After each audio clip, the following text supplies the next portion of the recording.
Time to talk winners and losers with our financial expert, Rob Black. Good morning, Rob. Good morning, Daria. So I was surprised at the number of people that use Amazon and your projection for 2022, because I only go to the grocery store. I rarely go to stores, but I can't believe how high they account for as far as retail sales. Yeah, e-commerce sales overall in the United States, Amazon will have about 40%. It's kind of a monopoly-like number to me. If you roll the dice, you're going to land on Amazon when it comes to e-commerce 4 out of 10 times. That's pretty impressive. So I brought that up today in large part as a way of getting people to think about down markets or good markets. They create a lot of wealth when people go, I've always been wanting to buy this company. They're dominant at what they do. Now they're a little on sale. I see. I see. All right. And then, well, that's the only thing that's down, because everything else is about inflation. Yeah, and let's talk a little bit about it. There's some headline news. California is talking about a 32-hour work week. I don't think that gets through because there's so many contractual 40-hour weeks that we sign on and agree to, but we'll see. A lot of companies like Panera are getting into robots, White Castle, McDonald's, Chipotle. You've heard about Starbucks fighting a union. They're going to fight it with robots, in my opinion. Not Terminator-style fights, but still, it's worthy of note. Mortgage originations down 35% year over year. And get this, Daria, price of gas is $4.11 in the United States. A box of donuts at Krispy Kreme is $4.11. So they're fighting inflation by saying, here's what you can get a pretty good deal on.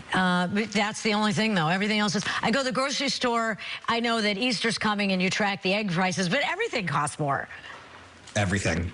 And I just got back from vacation where the flights were more, the food was more, the hotel was more, the cabs were more, everything was more. So we're seeing it in real life, but let me talk about it in a business sense. It's another $327 per month per household. That's about $4,000. And considering the average household makes about $60,000 a year, that's a big bite. And you can see $4,000 out of $60,000. It hurts families. Costs are up about 8.5% year over year. They're starting to moderate a little bit. And a year from now, we're going to be talking about much smaller numbers.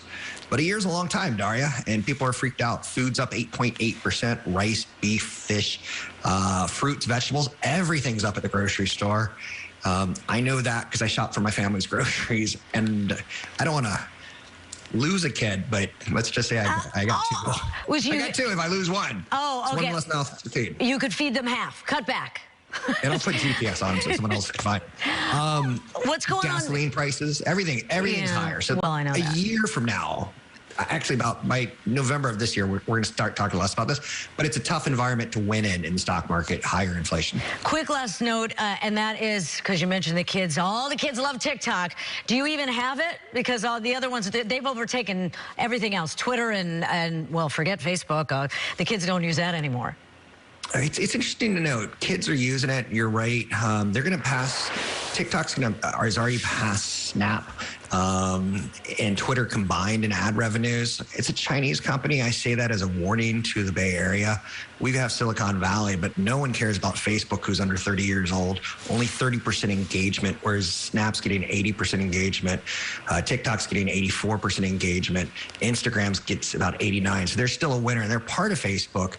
But the kids are the future of investments. The kids are the future of social media. And a lot of those ad revenue that we talked about with Amazon is going to be spent on the kids to get them to spend on TikTok or through TikTok. So and are you on TikTok? I'm just bringing it up. It's interesting that TikTok has done so darn well. Or you're not on it then, no?